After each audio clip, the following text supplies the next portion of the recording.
ጠቅላይ ሚኒስትር አብይ አህመድ ስኬታችን ሳያዘናጋን ለበለጠ ከፍታ የሚያነሳሳን ሊሆን ይገባል ሲሉ ገለጹ። ጠቅላይ ሚኒስትር አብይ በተገኙበት የፌዴራል መንግስት የ100 ቀናት የሥራ አፈጻጸም ሪፖርት ግምገማ ዛሬ ተካሂዷል።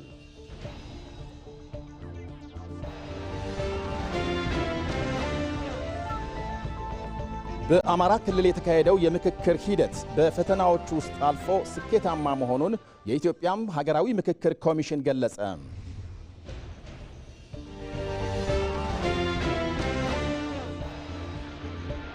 የኢትዮጵያን እግር ኳስ ለማሳደግ የስልጠና መመሪያን ማዘጋጀትና በሀገሪቱ ነባራዊ ሁኔታ የተቃኘ የእግር ኳስ ፍልስፍናን መከተል እንደሚገባ ተገለጠ።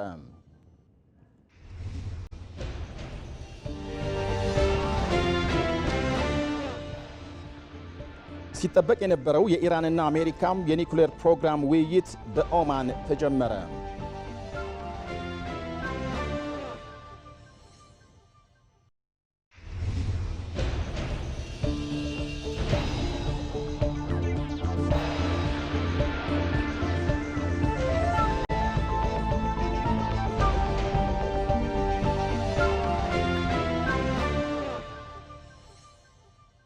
ጤና ይስጥልኝ እንደምናመሻችሁ ተመልካቾቻችን፣ የሁለት ሰዓት ዜና ዝርዝር አሁን ጀመረ። እስከ መጨረሻው እንድትከታተሉን እንጋብዛለን። ባልደረባችን አልጋነሽ ተካ ለሆሳዕና በዓል አክሱም ትገኛለች። ወደ ኋላ እናገኛታለን። የ9 ወራት የዕቅድ አፈጻጸም ግምገማ መጀመሩን ጠቅላይ ሚኒስትር አብይ አህመድ ገለጹ። ጠቅላይ ሚኒስትሩ በማህበራዊ ትስስር ገጻቸው ባስተላለፉት መልእክት በግምገማችን የሚቀጥሉትን 3 ወራት ስራዎቻችንን እቅድ ለማጠናከር የሚረዱ ውይይቶችን እናካሄዳለን ብለዋል። አሁን ያሳካነው የሥራ ውጤት ሰፊ ቢሆንም ስኬታችን ሳያዘናጋን ለበለጠ ከፍታ የሚያነሳሳን ሊሆን ይገባል ብለዋል ጠቅላይ ሚኒስትር አብይ አህመድ።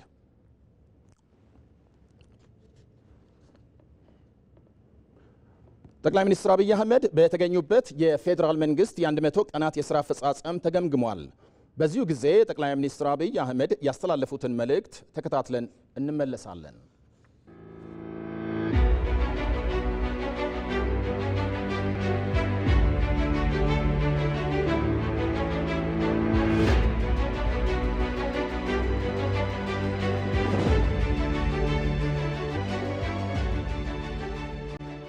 ዛሬ በተለመደው መንገድ የ100 ቀን ሪፖርት የምናይበት ይሆናል። ከዚህ ቀደም ከነበረው አገማገማችን በተለየ መንገድ በ9 ወር ውስጥ የነበረንን አፈጻጸም በማክሮ ኮሚቴ የታዩ የማክሮ ኢንዲኬተርም የሴክተራል ሪፎርም ውጤትም በድምሩ ይቀርባል። በሚቀርበው ሪፖርት ላይ ተንተርሰን ተጨማሪ ውይይቶች በማድረግና በማዳበር በሚቀጥሉ 3 ወራት ልንሰራባቸው የሚገቡትን ስራዎች አቅጣጫ እናስቀምጣለን። የ9 ወሩን የሥራ አፈጻጸም ስንመለከት በተወሰነ ደረጃ የካቢኔ አባላት ከግምት ቢያስገቡት ብዬ የማስበው ነገር በማክሮ እንደታየው ለዚህ ዓመት ካቀድነው እቅድ አንጻር ውጤቱ በጣም ከፍተኛ ነው እና ካቢኔው ሪፖርቱን እንዲያይ የምፈልገው ትጋት ስኬት ይወልዳል። በመትጋታችን በመልፋታችን በእቅዳችን ልክ ውጤት ለማየት የሚታይ የሚጨበጥ ውጤት ለማየት ችለናል። ነገር ግን ስኬት መልሶ ትጋት ይገላል። ተሳክቶልኛል፣ ያሰብኩትን ከውኛለሁ የሚል ኃይል ይዘናጋል። ስኬትን ትጋት ገዳይ ሳይሆን ትጋት ተጨማሪ ትጋት ወላጅ አድርገን መጠቀም ከቻል በሚቀጥሉት 3 ወራት ካሰብነው እቅድ በላይ አሳክተን የተሟላ ስኬትና ለሚቀጥለው ዓመት ስራችንም መነሻ ነገር እናገኛለን። አሁን ተሳክቶልናል በመናስበው ልክ ሰርተናል የሚል ግምገማና እንደምታ ደግሞ ካለ ስኬት ትጋት ስለሚገድል ማድረግ የሚገባን ተጨማሪ ልፋቶች ይቀንሱና ለውጡ በምንፈልገው ልክ የተሟላ ውጤት አያመጣም። የለውጥ ገቺ ተብሎ ከሚወሰዱ ነገሮች አንዱ ስኬት ነው። ለውጥን የሚገታ ተሳካልኝ የሚል ድሃ መካከለኛ ገቢ ሲደርስ ታስሮ የሚቀረው ባገኘው መጠነኛ ስኬት ስለሚረካ ነው። እና ፊገሮቹ የለውጥ ጉዞ ወጥመድ ውስጥ የሚያስገቡን እንዳይሆኑ። የለውጥ ጉዞ ወጥመድ ስኬት ስለሆነ በእያንዳንዱ ሴክተር ያገኘነው ውጤት ለተጨማሪ ልፋት፣ ለተጨማሪ ጥረት የሚያነሳሳን ከሆነ በአገር ደረጃ የምናስበውን ብልጽግና ለማረጋገጥ ያግዘናል።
በበጀት ዓመቱ 9 ወራት በዋና ዋና የማክሮ ኢኮኖሚ አመላካቾች ስኬታማ አፈጻጸም መመዝገቡን የፕላንና ልማት ሚኒስትር ዶክተር ፍጹም አሰፋ ገለጹ። የኢፌዴሪ ጠቅላይ ሚኒስትር ዶክተር አብይ አህመድ በተገኙበት የሶስተኛው ሩብ ዓመት የ100 ቀናትና የተሟላ የማክሮ ኢኮኖሚ ትግበራ ያለፉት 9 ወራት አፈጻጸም ተገምግሟል።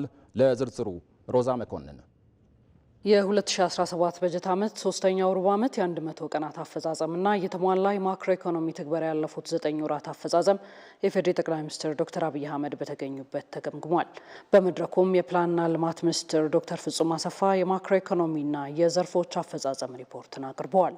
2016 በጀት ዓመትን ስንጀምር 4 ምሰሶች እንደነበሩት ለማስታወስ ነው። የመጀመሪያው የማክሮ ኢኮኖሚ መረጋጋትን ማረጋገጥ ነው። ሁለተኛው የዘርፎችን የማምረት አቅም ምርታማነትና ተወዳዳሪነት ማሳደግ ነው። ከዚያ አኳያ 5ቱን የእድገት ምንጮች ግብርናን፣ ማኒፋክቸሪንግ፣ ማዕድን፣ ቱሪዝም እና ዲጂታል ኢኮኖሚ ወሳኝ የእድገት ምንጮች ናቸው። በዚህም ምክንያት ከአንድ መር ኢኮኖሚ ወደ ብዝሃ ዘርፍ ኢኮኖሚ መሸጋገራችንን በደንብ አድርጎ ያረጋገጠ የሪፎርም ስራ የተሰራበት እና እነዚህም ዘርፎች የሚያስፈልጋቸው ሪፎርም የሚያስፈልጋቸው ኢንቨስትመንት ማሻሻያዎች የተደረጉበት ነው። የኢንቨስትመንትና የንግድ ከባቢን ማሻሻል ሌላኛው ምሰሶ ነበረ፣ የአገር በቀል ኢኮኖሚ ማሻሻያ። አራተኛው ደግሞ እነዚህ ሁሉ የኢኮኖሚ ማሻሻያዎች ውጤታማ የሚሆኑት ፐብሊክ ሴክተር ሪፎርም፣ የሲቪል ሰርቪስ ሪፎርም ማለት ነው። እንደ ወሳኝ ፒላር ድሮ አስቻይ ብለን የምንለውን ግን ይሄ ወሳኝ ፒላር ነው፣ በዚህ ሌቭል ተይዞ መሰራት አለበት በማለት ወደ ስራ ገብተናል። በበጀት ዓመቱ 9 ወራት በአራቱም ምሰሶዎች የተሻለ ስኬት መመዝገቡን ጠቅሰው ይህም የ8.4 በመቶ እድገት ለማስመዝገብ የተያዘው እቅድ እንደሚሳካ ያመላከተ ነው ብለዋል። 8.4 በመቶ የኢትዮጵያ ኢኮኖሚ እንደሚያድግ፣ በዚህም በተለይ ማኒፋክቸሪንግ ዘርፍ እድገት ከሎ ቤዝ እየተነሳ ያለ እንደመሆኑ እድገቱን የሚመራ መሆኑን ያሳያል። ኢንዱስትሪ በአጠቃላይ 12.8 በመቶ ያድጋል። ማኒፋክቸሪንግ ግን በ12 በመቶ ያድጋል። ሌሎቹም ዘርፎች ግን ሮበስት የሆነ በጣም ጠንካራ ፖዚቲቭ የኢኮኖሚ እድገት እንደሚያስመዘግቡ ነው እንግዲህ የመጀመሪያው ግመታ ያሳየው። ከዚህ አኳያ ወሳኝ አመላካች በማክሮ ኢኮኖሚው የሪፎርምም ውጤት ተደርጎ የሚወሰደው የቁጠባና ኢንቨስትመንት ሁኔታ ነው በሀገር ውስጥ። ለምሳሌ 16 እና 17ን ብቻ ብንመለከት እንኳን ኢንቨስትመንት ከጂዲፒ 16 ላይ 20 በመቶ ነበረ። በ2017 ግን የጂዲፒያችን 23.2 በመቶ እንደሚሆን ኢንቨስትመንት ተሻሽሎ ማለት ነው አሁን ያሉት አፈጻጸሞች ያመላክታሉ። ቁጠባ ከጂዲፒያችን ሲታይ የተሻለ አፈጻጸምን ነው የምናየው በ2017። የተሟላ የማክሮ ኢኮኖሚ ማሻሻያው የኢኮኖሚ እድገትን ከማሳለጡ ባሻገር 3.5 ቢሊዮን ዶላር የዕዳ ሽግሽግ ይዞ መምጣቱንም ጠቁመዋል።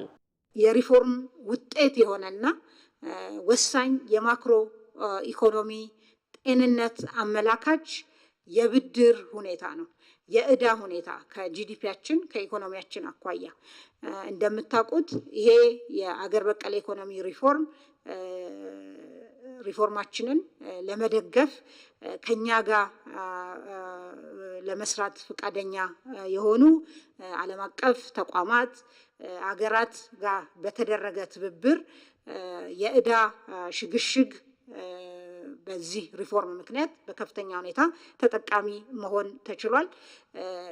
የዕዳ ሽግሽጉ መጨረሻ ውሳኔውንም ከማግኘቱ በፊት እንደምታስታውሱት የ1.4 ቢሊዮን ብር የጊዜያዊ የዕዳ ክፍያ ማቆም ወይም ስታንድ ስቲል ማግኘት መቻሉ ኢኮኖሚውን እንግዲህ ያለንን ገንዘብ ለልማት እንድናውል ከማረጉ በተጨማሪ ያለውን ጫና ከመቀነስ አኳያ ትልቅ ሚና ተጫውቷል።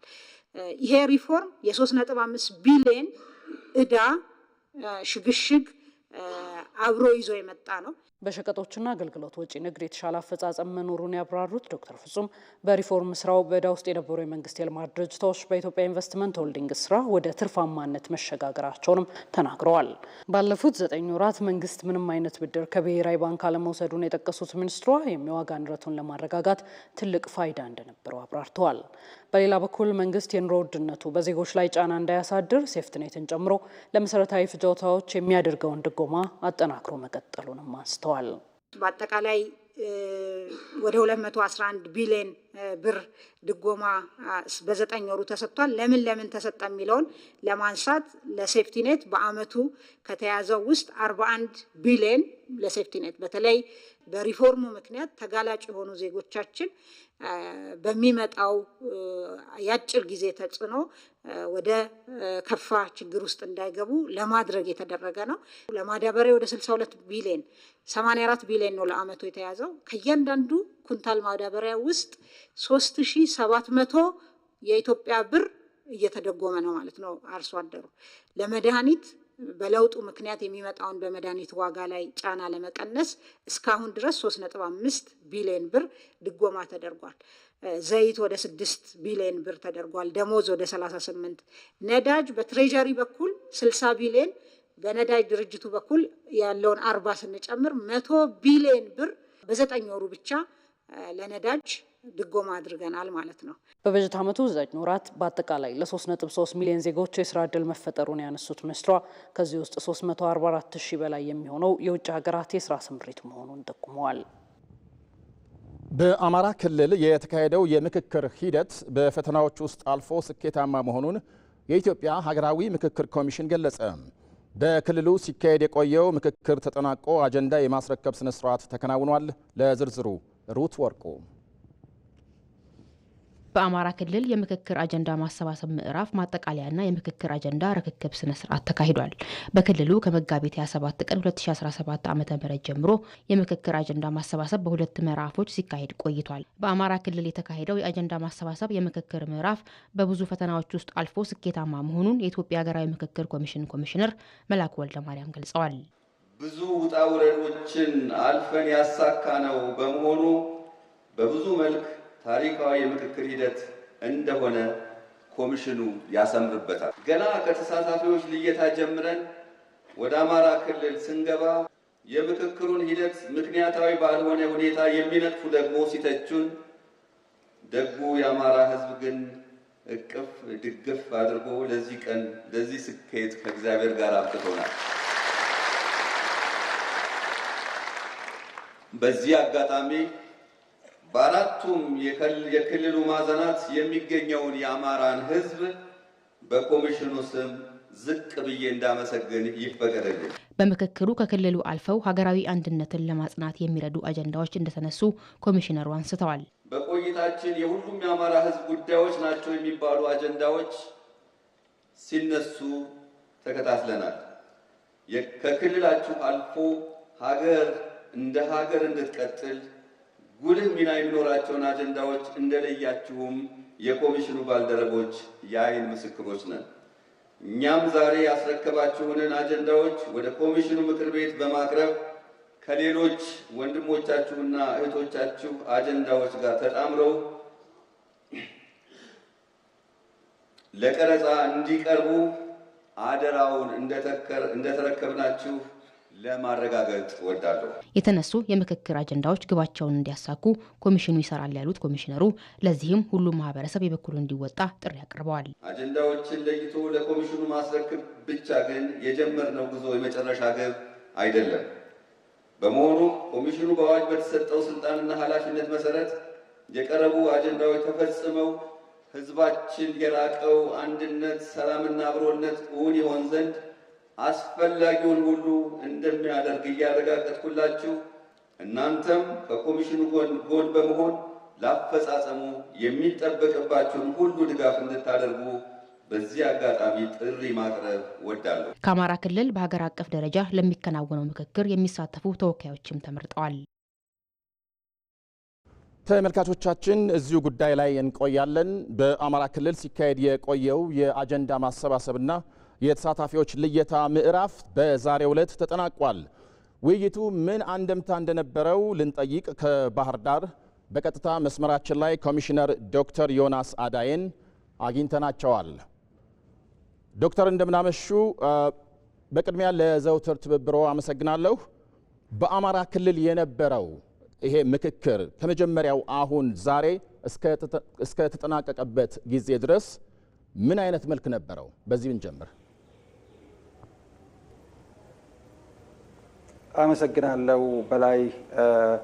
ከተጀመረበት ከቅዳሜ መጋቢት 27 እስከ ዛሬ ቅዳሜ ሚያዝያ 4 ድረስ የነበረው እጅግ አካታች፣ ሁሉም ተሳታፊ በከፍተኛ ደረጃ ቁርጠኝነትን ያሳየበት ነበር።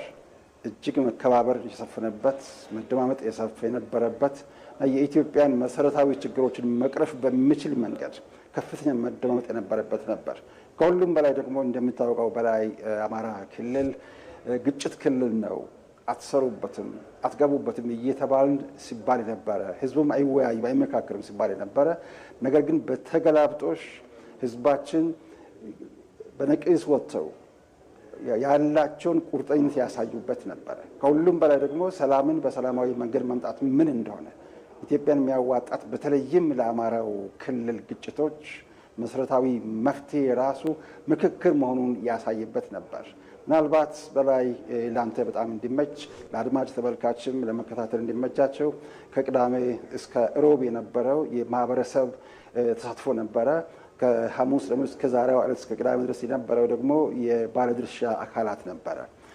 ቀደም ሲል የነበሩት ማለትም ከቅዳሜ 27 መጋቢት እስከ ሮብ ድረስ የነበሩት ወደ 4500 የሚሆኑ ሲሆኑ የዛሬዎቹ ደግሞ ከ2000 በላይ ናቸው። በአጠቃላይ ወደ 7000 የሚጠጋ ህዝብ ነበር እዚህ ባህር ዳር ከትመው እጅግ በሚያበረታታ ለኢትዮጵያም ተስፋ በሚሰጥ ሁኔታ አንድ በኢትዮጵያ ውስጥ በተለይ ሀገራዊ መግባባት እንዲመጣ ለማድረግ፣ ሁለት በህዝብና በመንግስት መካከል እንደዚሁም በህዝብና በህዝብ መካከል እምነት እንዲፈጠር ለማድረግ፣ ሶስት በዚች ሀገር ምክክርን ባህል ለማድረግ ያሳዩት መልካም አካሄድ በአጠቃላይ በኢትዮጵያ ውስጥ አዲስ የታሪክ ምዕራፍ ተብሎ ሊወሰድ ይችላል።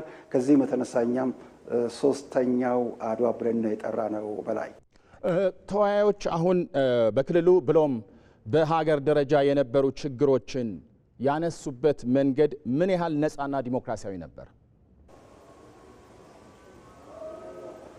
እሱ ነው ዋናው መሰረታዊ ጥያቄ። እንዲያውም በላይ እዚህ ብትኖርና ብትገኝ ራስህ የአይን ምስክር መሆን ትችል ነበር። ለማንም ሳይፈሩ ሳይሸማቀቁ ሳይቸገሩ እያንዳንዳቸው ከውስጥ ከልባቸውም ከአእምሯቸውም እንደገና ደግሞ ከሀሳባቸውም ጭምር በደንብ አድርገው በነፃነት የተናገሩበት ነበር። በዚያ ስፍራ ማንም ኖረ ማን ሁሉም በመከባበር የተነጋገሩበት ነበር እና ነፃነቱን ደግሞ በተመሳሳይ ጥያቄ ተጠይቄ ነበር ከዚህ በፊትም ከግል ሚዲያዎችም ጭምር ራሳቸው መጥተው ካዩ በኋላ እውነትም ነፃ ነው፣ እውነትም ትክክለኛ ነው፣ ዲሞክራሲያዊ ብሎ ነበር እና ይሄ በመሰረታዊ መዋቅር ደረጃ የሚያደርጉት የዲሞክራሲ ግንባታ ልምምድም ነበርና በአጠቃላይ ነፃ ከማንኛውም አይነት ተጽዕኖ ነፃ ነበር። በዚያ ውስጥ ደግሞ እዚህ ያልተገኙ ወገኖቻችን በተለይም በጫካ የሚገኙ የአማራ ፋኖ አጀንዳዎች በዋናነት ከአማራው ክልል ውጭ ስላሉ የአማራ ወንድሞቻችንና እህቶቻችን በተመለከተ ስለነሱ በስፋትና በጥልቀት የተነሳበት ነበር። በላይ በጣም እንደምታውቀው የሀገራዊ ምክክር ዋና ትኩረቱ በሀሳብ ውክልና ላይ ስለነበረ የሁሉም ሀሳቦች የተካተቱበት ሂደት ነበረ። የፖለቲካ ፓርቲዎች በነፃነት የተንቀሳቀሱበት ነበር። አይታችኋል ብዬ አስባለሁ። በተለይ አብን ያወጣው መግለጫ ለሌሎችም እንደ አብነት እንደ ምሳሌ የሚያገለግል ነው። እሱም ብትመለከቱ ምን ያህል ነፃ እንደነበረ ማወቅ ይቻላል። ሌሎችም ስቴክሆልደርስ ወይም ባለድርሻ አካላት ያደረጉት ተሳትፎ በአጠቃላይ ተስፋ ሰጪ ነበረ። ባጭሩ በላይ መልካም። አሁን በቀጣይ በትግራይ ክልል ለሚካሄደው ሀገራዊ ምክክር የአማራ ክልል ምን አይነት ትምህርት ተወሰደበት?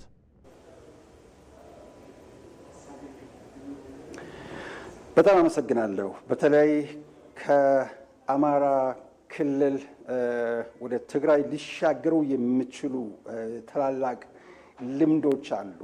ትልቁና የመጀመሪያው ግጭትን በግጭት ጦርነትን በጦርነት እሳትን በእሳት የሚለው የሪያሊስቶች ፖለቲካው ቀርቶ ግጭቶችን በሰላማዊ መንገድ ጨለማን ማሸነፍ የሚቻለው በብርሃን በተመሳሳይ ሁኔታ ጭንቀቶችን ፈውስ ልናመጣ የምንችለው ስንወያይ ፊት ለፊት አይን ለአይን ስንመካከል ስንተያይ ስለሆነ ያጠፋም ሰው ካለ እዛው ፊት ለፊት እኔ ነኝ ልክ ሩዋንዳ ከዚያ ከዘር ፍጅትና ጭፍጨፋ በኋላ እኔ ነኝ ወገኖችን የገደልኩ ብሎ አንዱ በሌላው ጉልበት ላይ እየወደቀ ያደረገበት አይነት ግልጽ የሆነ ንግግር ያ እንዲካሄድ ደግሞ ጥርጊያ መንገድ ስለሚከፍት በአማራው ክልል ያገኘ ነው ትልቁ ልምድ ፊት ለፊት በድፍረት ህዝባችን መጥቶ መነጋገሩ ላይ። ሁለተኛው ደግሞ ማንም ሁላችንም የኢትዮጵያ ጉዳይ ያገባናል ይመለከተናል ብለው እያንዳንዱ ባለድርሻ አካል እያንዳንዱ ማህበረሰብ ክፍል እነዚህ በሙሉ በንቅስ ወጥተው ከተባበሩና ከተሳተፉ በእውነት አሁን እዚህ አማራ ክልል ባህር ዳር የምናየው የተስፋ ጭላንጭሉ በትግራይም እንደዚሁ ፈክቶ ይታያል፣ ሰፋ ብሎ ይታያል ብለን እናምናለን። ስለ ባጭሩ በአመራርም በሎጂስቲክስም በስነ ዘዴም በህዝብ ተሳትፎም ከአማራ ያገኘነው ልምድ ለትግራይም እጅግ እንደሚያገለግል እኛ ባለሙሉ ተስፋዎች ነን። በላይ ኮሚሽነር ዶክተር ዮናስ አዳዬ በተመልካቾች ስም ከልብ አመሰግናለሁ። እኔም አመሰግናለሁ። ደህና ደሩ።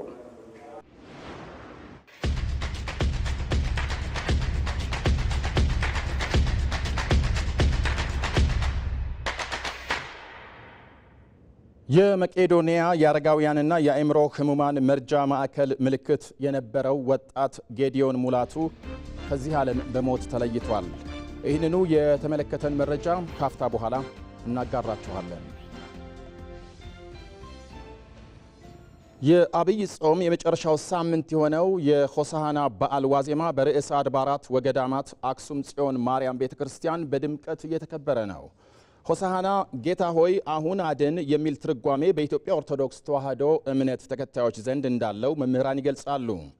በዓሉ ኢየሱስ ክርስቶስ ከደብረ ዘይት ቤተ ፋጌ ከተባለ ቦታ በአህያ ተጭኖ ወደ ኢየሩሳሌም ሲገባ የተደረገለት የምስጋና አቀባበል በዓል እንደሆነም ነው ቤተ ክርስቲያኒቱ የምታስተምረው። ይኸው በዓል በድምቀት ከሚከበርባቸው ቦታዎች መካከል የአክሱም ከተማ ዋዜማውን በልዩ ሁኔታም እያከበረች ነው።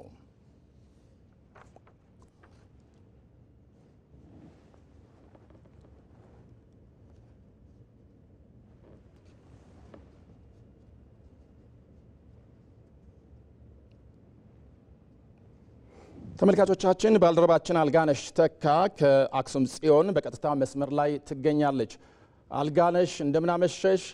እስቲ የሆሳዕና በዓል ዋዜማ በዓል በአጠቃላይ ምን ይመስላል?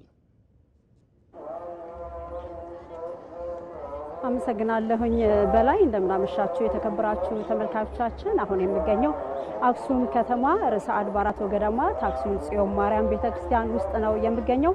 ተመልካቾቻችን በኢትዮጵያ ኦርቶዶክስ ተዋሕዶ የእምነት ተከታዮች በኢትዮጵያ ኦርቶዶክስ ተዋሕዶ የእምነት ተከታዮች ዘንድ በየዓመቱ በድምቀት ከሚከበሩት ሃይማኖታዊ በዓላት አንዱ ሆሳዕና እንደሆነ ይታወቃል። የሆሳዕና በዓል ነገ በድምቀት በመላው ሀገሪቱ የእምነቱ ተከታዮች እንደሚያከብሩት ይታወቃል። ዛሬ የምንገኘው ዋዜማ ላይ ነው። በዋዜማ ደግሞ በዚህ ቀደም ሲል እንደገለጽኩላችሁ በርዕሰ አድባራት ወገዳማት አክሱም ጽዮን ቤተክርስቲያን በድምቀት ነው የተከበረው። ተመልካቾቻችን እዚህ አክሱም ከተማ በየዓመቱ ልክ ህዳር ጽዮን እንደሚከበረው ከተለያዩ የዓለም ክፍሎች እንዲሁም ደግሞ ከተለያዩ የኢትዮጵያ ክፍሎች በርካታ ምዕመናን ናቸው ይህንን በዓል አክሱም ጽዮን ላይ በድምቀት ለመታደም እዚህ የሚገቡት። የአክሱም ከተማ ወጣቶችም እንግዶቻቸውን በፍቅርና በአክብሮት ተቀብለው እግር እያጠቡ ነው በእንግድነት የሚቀበሉት። የሚቀመስ ነገር እንዲሁም ደግሞ የሚጠጣ ነገር ውሃ ያቀርባሉ። ተመልካቾቻችን እዚህ ዛሬ በታደምንበትኛ በርካታ ሃይማኖታዊ ስነ ስርዓቶች ደመቅ ብለው ታይተው ነበረ። የተለያዩ የሃይማኖት እምነት አባቶች ተገኝተው ሆሳዕና ምን ማለት እንደሆነ ትርጓሜው፣ ሃይማኖታዊ አስተምሮ ምን እንደሚያዝም እንዲሁ አስረድተዋል። ሆሳዕና የዕብራይስጥ ቃል እንደሆነ ይታወቃል። አሁን አድን እንደማለት ነው የሚቆጠረው። እንደሚታወቀው ደግሞ ኢየሱስ ክርስቶስ ወደ ኢየሩሳሌም ሲመጣ የታሰሩ አህዮችን ከነ ውርንጭላ ተጠቅሞ ነበር።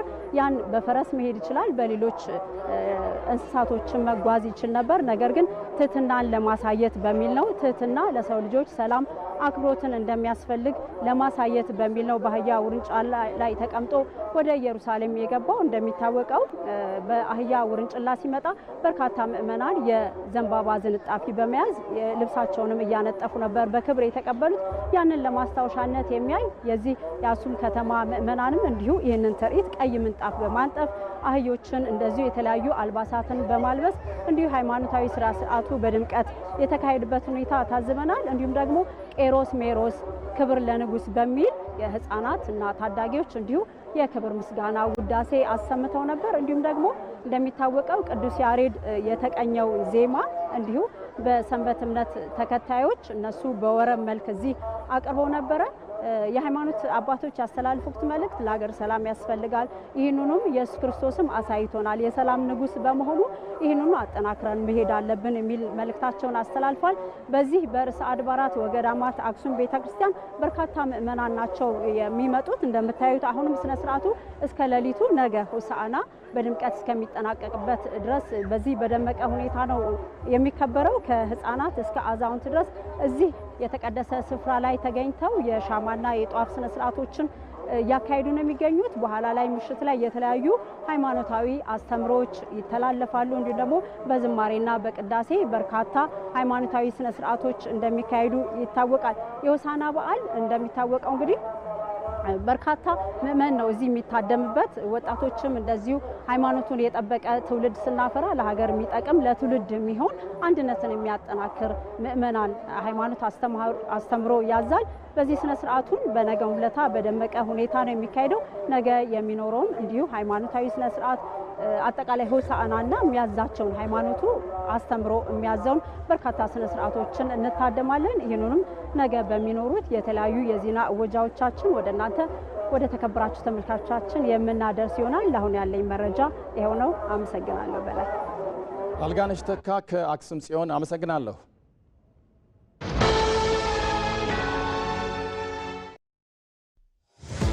የሚሰራ ሰው ጊዜ አይበቃውም። ስለዚህ ረጅሙን ጉዳይ በዘዴ ያሳጥረዋል። ወራዊ የአገልግሎት ክፍያዎቹን በቀላሉ ሲቢ ብር ፕላስ ያስታውሰዋል። ታታሪዋ ወጣት ቀኗ ይብቃቃላታል። የትምህርት ቤት ክፍያዋን ለመክፈል ሲቢ ብር ፕላስ ፍጥነት ያላብሳታል። የፈጠነ አንድ ቡን በሥራ የተጠመደው ያሳተና የኮንዶሚኒየም ብድር ክፍያውን የሚፈጽመው በሲቢ ብር ፕላስ ነው። ግብር ለመክፈል መውጣት መውረድ ቀረ። ይኸው ክፍያ ቀለለ። የትኛውንም ክፍያ ለመክፈል ካሉበት ሳይነሱ ካሰቡት ይድረሱ። የተሻሻለው የሲቢ ብር ፕላስ መተግበሪያ አዳዲስ ነገሮችን አካቶ ሕይወታችሁን ሊያቀል ካላችሁበት ደርሷል። ሲቢ ብር ባሉበት ሁሉ አለ። የኢትዮጵያ ንግድ ባንክ ሁሌም የሚተማመኑበት ባንክ። የኤችአይቪን ስርጭት ለመከላከል በትኩረት ሊሰራ እንደሚገባ የሕዝብ ተወካዮች ምክር ቤት አሳሰበ። ከቅርብ ጊዜ ወዲህ በተፈጠረው መዘናጋት ኤችአይቪ ኤድስ ስርጭት እየጨመረ መሆኑን የጤና ሚኒስቴር ገልጧል። ለዝርዝሩ ይመራደም። አቶ ካሳሁን ታደሰ በኢትዮጵያ የኤችአይቪ ኤድስ ስርጭትን መከላከል ላይ የሚሰራ የቫይረሱ ተጠቂዎች ማህበር ስራ አስፈጻሚ ናቸው። ከዚህ በፊት ኢትዮጵያ የቫይረሱን ስርጭት ለመከላከል ብሎም ለመቆጣጠር ባደረገችው ጥረት ለሌሎች ሀገራት ጭምር ልምድ የሚሆን ውጤትን እስከ ማሳካት የደረሰች ቢሆንም ከቅርብ ጊዜ ወዲህ ግን በተፈጠረው መዘናጋት ጉዳዩ አሳሳቢ ሆኗል ይላሉ። በአሁኑ ሰዓት ኤችአይቪ የለም የሚል አመለካከቶች ከጊዜ ወደ ጊዜ በዩኒቨርሲቲ ተማሪዎች፣ በወጣቶች፣ በተለያዩ አካባቢ ያሉ ሰዎች ግንዛቤ ከጊዜ ወደ ጊዜ እያነሰ መምጣት እና ያላቸው አመለካከት እየተዛባ መምጣቱ ሌላ ምክንያት ነው። ከዚህ በተጨማሪ እንደገና እንደ ሀገር ይሄ ነገር የፖለቲካል ኮሚትመንት ይፈልጋል። ገቨርንመንት ፖለቲካል ኮሚትመንትም አናሳ መሆን ለዚህ ነገር ችላ ማለት ህብረተሰቡ ችላ እንዲል አድርጎታል ማለት ነው። በእነዚህና በሌሎች ምክንያቶች ችላ በመባሉ የኤችአይቪ ስርጭት የተዳፈነ እሳት ሆኗል የሚሉት አቶ ካሳሁን በእኛ ይብቃ በሚል ካለፉት 2 አስርት ዓመታት ጀምሮ እየሰሩ መሆናቸውንም ይገልጻሉ። በእኛ ይብቃ ትውልድ ይዳን በሚል አንደኛ ራሳችንን ለማህበረሰቡ ዲስክሎዝ አድርገናል።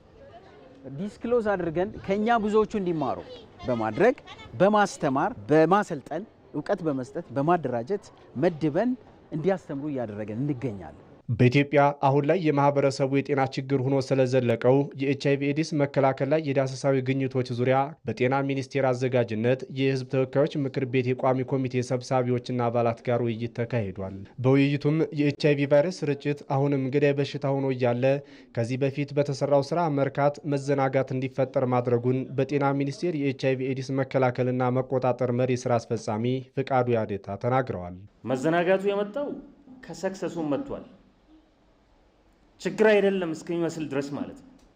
እንዲህ አይነት የፓብሊክ ሄልዝ ሳይንቲፊክ አናሊሲሶች ከመናገሩት ባለፈ ሌላው ማህበረሰብ ኤችአይቪ እንደሌለ ቆጥሯል ነው።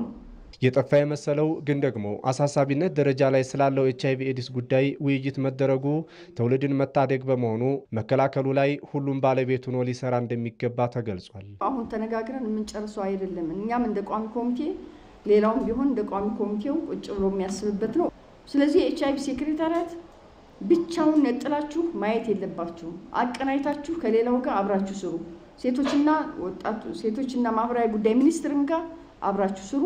ሁላችንም ተባብረን ግን ልጆቻችን እንጠብቅ የሚለውን ነገር ማሳሰብ ስለፈለኩ ነው። በኢትዮጵያ በአሁኑ ወቅት ከ600 ሺህ በላይ ዜጎች ከኤችአይቪ ቫይረስ ጋር እንደሚኖሩና በየዓመቱ ከ10 ሺህ በላይ ሰዎች ሕይወታቸውን እያጡ መሆናቸውን የጤና ሚኒስቴር መረጃ ይጠቁማል። የሲዳማ ሕዝብ የዘመን መለወጫ ፊቼ ጫምባላላ በዓል በአዲስ አበባ ተከበረ።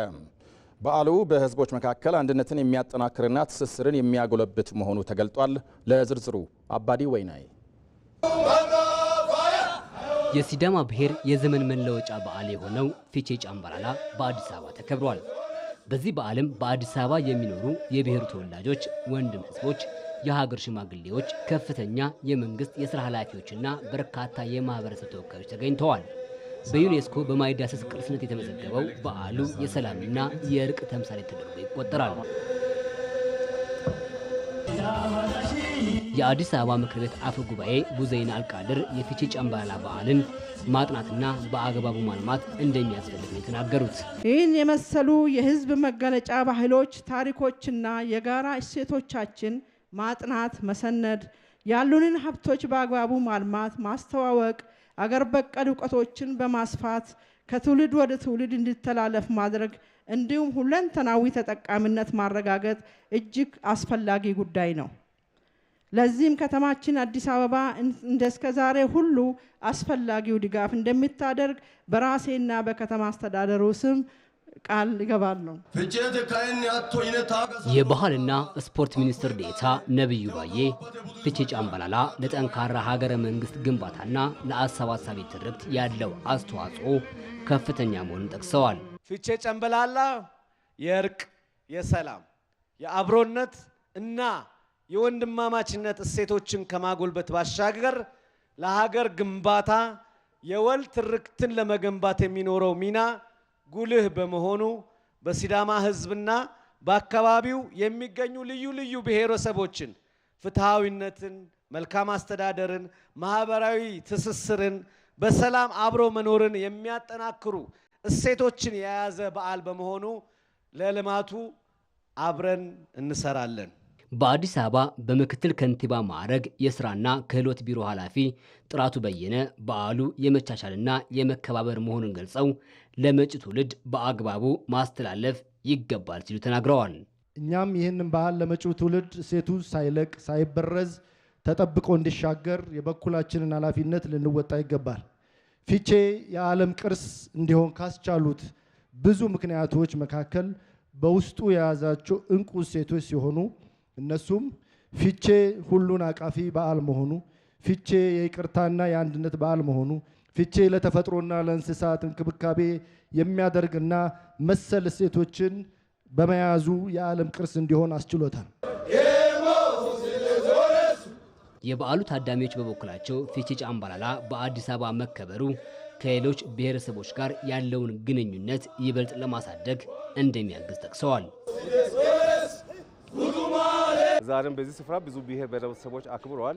ከህዝቡ ጋር ያለው መስተጋብር ራሱ በጣም የጠበቀ እንዲሆን የራስ እንዲሆን ለማወቅ ብዙ ይጠቅማልና በጣም ይረዳል። ዛሬ ደግሞ ዓለም ሁሉ የኔ ነው ብሎ በተቀበለበት ወቅት ዛሬ ደግሞ በአዲስ አበባ መዲና መከበሩ ትልቅ ደስታ ነው የሚሰማኝ። እንደ ሲዳማ ተወላጅም እንደ ኢትዮጵያዊም ኩራት ነው የሚሰማኝ። የፊቼ ጫምባላላ በዓል በዩኔስኮ በዓለም ቅርስነት ከተመዘገበ 10ኛ ዓመቱን ይዟል። የኢትዮጵያ ፕሬስ ድርጅት ናኦታም የአፋን ኦሮሞ የልጆች መጽሔትን አስመረቀ።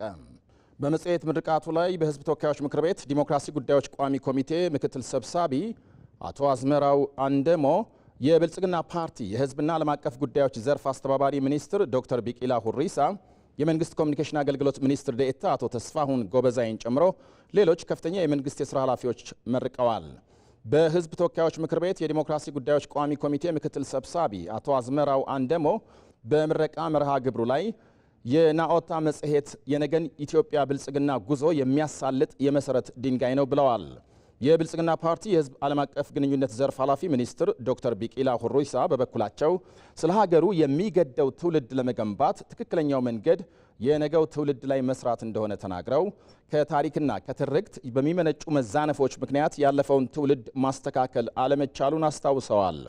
የነገው ትውልድ ላይ በመስራት የኢትዮጵያን ትንሣኤ እውን እናደርጋለንም ብለዋል ዶክተር ቢቂላም። የኢትዮጵያ ፕሬስ ድርጅት ዋና ስራ አስፈጻሚ አቶ መሳፍንት ተፈራም ልጆች ሀገራቸውን በተመለከተ የጋራ ህልም፣ ተስፋና ትርክት እንዲሁም ተመሳሳይ ግንዛቤ እንዲኖራቸው ለማስቻል አፋቸውን በፈቱበት ቋንቋ መረጃ እንዲያገኙ እየተሰራ ነው ብለዋል።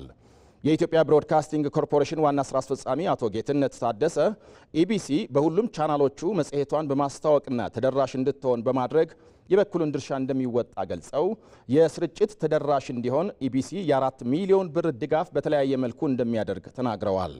በመርሃ ግብሩ ላይ የኢትዮጵያ ፕሬስ ድርጅት የጀመረውን ናኦታ የአፋን ኦሮሞ የልጆች መጽሔት በስርጭትና በተለያየ መልኩ ለመደገፍ ሌሎች ተቋማት ቃል መግባታቸውን የኢትዮጵያ ፕሬስ ድርጅት ዘግቧል። የኢትዮጵያን እግር ኳስ ለማሳደግ የስልጠና መመሪያን ማዘጋጀትና በሀገሪቱ ነባራዊ ሁኔታ የተቃኘ የእግር ኳስ ፍልስፍናን መከተል እንደሚገባ ተገለጠ። ኢቢሲ የኢትዮጵያ እግር ኳስ ችግር ምንድን ነው?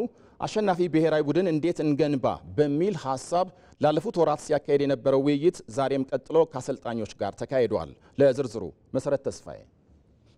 ላለፉት ወራት የኢትዮጵያ እግር ኳስ ችግር ምንድነው? አሸናፊ ብሔራዊ ቡድን እንዴት እንገንባ? በሚል መሪ ርዕስ ተከታታይ የውይይት መድረኮችን በማዘጋጀት ለጠንካራ ብሔራዊ ቡድን ግንባታ የራሱን ሚና እየተወጣ የሚገኘው የኢትዮጵያ ብሮድካስቲንግ ኮርፖሬሽን ለኢትዮጵያ እግር ኳስ እድገት አንዱ ማነቆ የሆነውን የኢትዮጵያ እግር ኳስ የስልጠና ሂደትን በተመለከተ ከሚመለከታቸው አካላት ጋር ውይይት አካሂዷል። በውይይቱ በሀገሪቱ የሚገኙ አንጋፋ አሰልጣኞች እንዲሁም የስፖርት ሳይንስ ምሁራንና የካፍ ኤሊት ኢንስትራክተር አብርሃም መብራቱ ተገኝተው የኢትዮጵያ እግር ኳስ የስልጠና መንገድ በምን መልኩ የተቃኘ ነው፣ ችግሮቹና መፍትሄዎቹስ ምንድናቸው በሚለው ርዕሰ ጉዳይ ዙሪያ ሰፊ ውይይት ተካሂዷል። ካፍም ፊፋ የሚሉት አንድ ሀገር የእግር ኳስ ደረጃው የሚለካው ሀገሪቷ ባሏት ጥራት ያላቸው ኢንስትራክተሮች፣ ጥራት ያላቸው አሰልጣኞች፣ ጥራት ያላቸው ወጣቶች ነው። ስለዚህ ጥራት ያላቸው ኢንስትራክተሮች ጥራት ያላቸውን ኮቾች ያፈራሉ። ጥራት ያላቸው ኮቾች ደግሞ ጥራት ያላቸውን ተጫዋቾች ያፈራሉ። ያኔ በጣም ጥሩ የሆነ ጥራት ያለው እግር ኳስ ማየት እንችላለን። የሀገሪቱን እግር ኳስ የስልጠና ምህዳር ማስፋት፣ ታዳጊዎች ላይ መስራትና የክለቦችን አደረጃጀት መፈተሽ ሌሎች በውይይቱ የተነሱ ሀሳቦች ናቸው። አጠቃላይ ክለቦቻችን ያለው አደረጃጀት በአጠቃላይ ምህዳሩ ኢንቫይሮንመንቱ የተረበሸ ነው የሚለውን ነገር ሊሰመርበት ይገባል። በፊፋ ስታተስ ማንዳቶሪ አርቲክል 15 ይመስለኛል ክለቦች በባለቤትነት ደረጃ የመንግስት እንዲሆኑ አይፈቀድም። አንድ ሁለተኛ በሀገር ቤት ባለው ፖሊሲያችንም ወደ 20 ምናምን ዓመት ሆኖታል። ክለቦቻችን ህዝባዊ እንዲሆኑ ፖሊሲው ያስቀምጣል። ስለዚህ የፖሊሲ ድጋፍ አለ። ፊፋም መንግስታዊ ክለቦች እንዲኖሩ አይፈቅድም። ስለዚህ ክለቦቻችንን ህዝባዊ ስናደርግ በዋናነት ያንን ተከትሎ አሰራሩ፣ አደረጃጀቱ፣ ስልጠናው ሁሉ ነገር መስመር እየያዘ ይመጣል። የግራስሩት ላይ ያልሰሩ ሀገሮች እዛ ላይ ዋጋ ካልከፈሉ ወይም ደግሞ ጠንካራ መሰረት ያለው የግራስሩት ስራ ያልሰሩ ሀገሮች ጠንካራ ብሔራዊ ቡድን መጠበቅ የለባቸውም። በቃ የዋህነት ነው። ከዚህ ባለፈ ኢትዮጵያ ካላት የታዳጊዎች ተስጦ ጋር የሚጣጣም የስልጠና መመሪያና የእግር ኳስ ፍልስፍና ሊኖራት እንደሚገባ ተገልጿል። ለአሰልጣኞች ተከታታይና ወጥ ስልጠናዎችን መስጠት፣ አሰልጣኞች የሚቀጠሩበት መንገድ ሕግንና አሰራርን መሰረት ያደረገ እንዲሆን ማድረግ ብሎም የታዳጊዎች ምልመላ ስርዓትን ማዘመን ለቀጣይ የሀገሪቱ እግር ኳስ እድገት ይረዳሉ ተብለው በውይይቱ የቀረቡ ሀሳቦች ናቸው። ትልቁ ነገር ማኑዋል መሰራት አለበት። የማኑዋል ካሪኩለም መውጣት አለበት። በዛ ላይ ስልጠና መካሄድ አለበት። አሁን የምናገኛቸው ተጫዋቾች አሁን ብዙውን ጊዜ ጂኬ ምናምን ስንል እኛ ፓናል ሁሉ አካሂደናል ፎርዛት ማተር እና የኛ አገር ተክለ ሰውነትንና የካሜሩንን ነው የሚያገናኙን ነው። ስፔኖችን ብራዚሎችን የወሰድን እንደሆነ ከኛ አገር ተክለ ሰውነት ጋር እኩል ነው። ግን ምንድነው ያላገኘ ነው የስልጠናውን አይነት ምን አይነት ስልጠና ነው መሰጠት ያለበት ለእነኚህ ልጆች ከታች ጀምሮ በምን አይነት ስልጠና እየተሰጠ መምጣት አለበት። ብዙ የምናያቸው ነገሮች አሉ። የሀገርን ባህል ለምሳሌ መገለጫችን እኛ ከጥንት ጀምሮ ምንድነው ያገኘነው? እኛ አልሸነፍ ባይነት፣ አልገዛም ባይነት። ይሄ በራሱ ለፍልስፍናችን መቅረጫ አንዱ ግብዓት ነው። የኢትዮጵያ ብሮድካስቲንግ ኮርፖሬሽን የኢትዮጵያን እግር ኳስ ወደ ውጤት ለመመለስ በሚረዳው የውይይት መድረክ የባህልና ስፖርት ሚኒስቴር መስሪያ ቤትን ጨምሮ የኢትዮጵያ እግር ኳስ ፌዴሬሽንን በውይይቱ እንዲሳተፉ ቢጋብዝም ሳይገኙ ቀርተዋል። የመቄዶንያ የአረጋውያንና የአእምሮ ህሙማን መርጃ ማዕከል ምልክት የነበረው ወጣት ጌዲዮን ሙላቱ ከዚህ ዓለም በሞት ተለየ። መቄዶንያ ለረጅም ዓመት የበጎነት በሩን ከከፈተላቸው አንዱ የነበረው የጌዲዮን ህልፈት ለሁላችንም ከባድ ሐዘን የፈጠረ ነው ብለዋል የመቄዶንያ መስራች ቢኒያም በለጠ።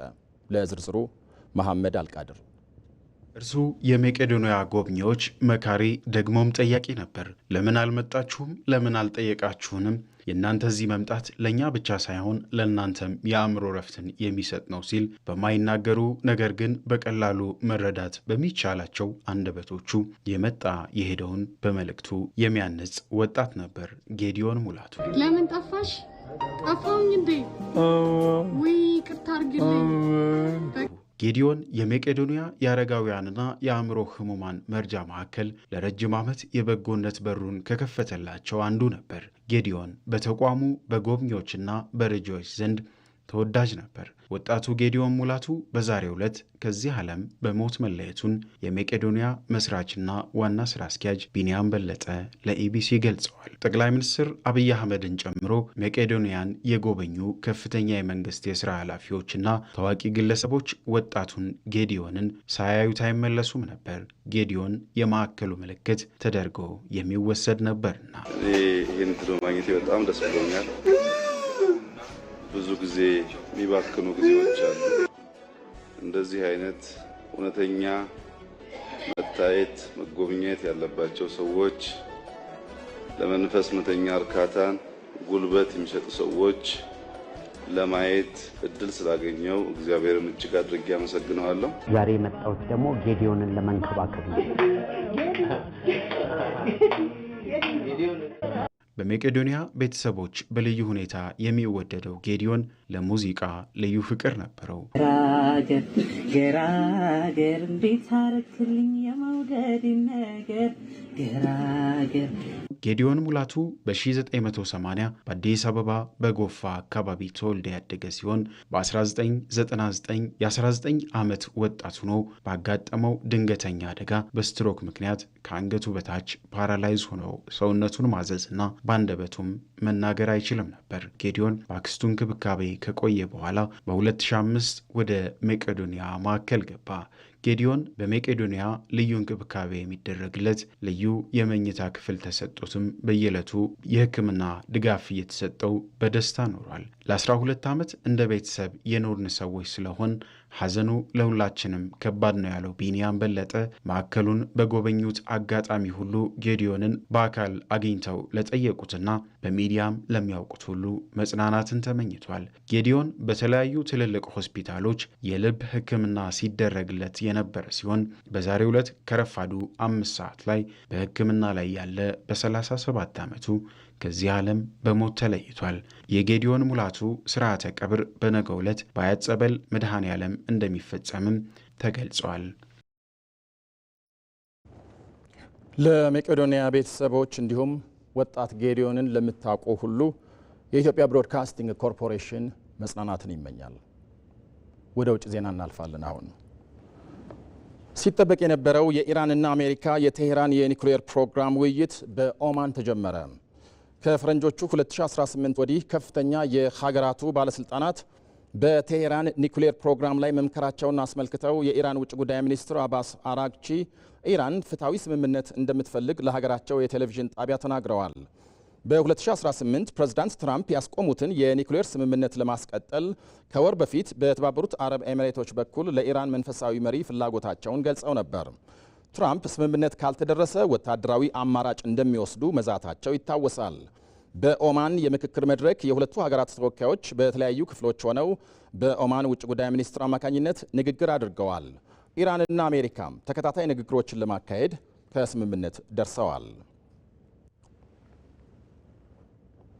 እስራኤል ጥቃቷን አቁማ የእስረኞች ልውውጥ እንዲካሄድ ሐማስ ጥሪ አቀረበ። የሐማስ ቡድን ባወጣው መግለጫ ጦርነቱን ለማስቆምና እስረኞችን ለማስፈታት እየተባባሰ የመጣው ጥቃት መቆም አለበት ብሏል። ቡድኑ የእስራኤል ጠቅላይ ሚኒስትር ቤንያሚን ኔታንያሁ ጦርነቱን ለማራዘምና ለእስረኞችና ለወገኖቻችን ስቃይ ተጠያቂ ናቸው ሲል ከሷል። የእስራኤል ወታደሮች በደቡባዊ ጋዛ አዲስ አካባቢ መቆጣጠራቸውን ተከትሎ ነው ሐማስ መግለጫ ያወጣው። የምሽቱ ዜና በዚሁ አበቃ። በላይ በቀለ ነኝ። መልካም ጊዜ።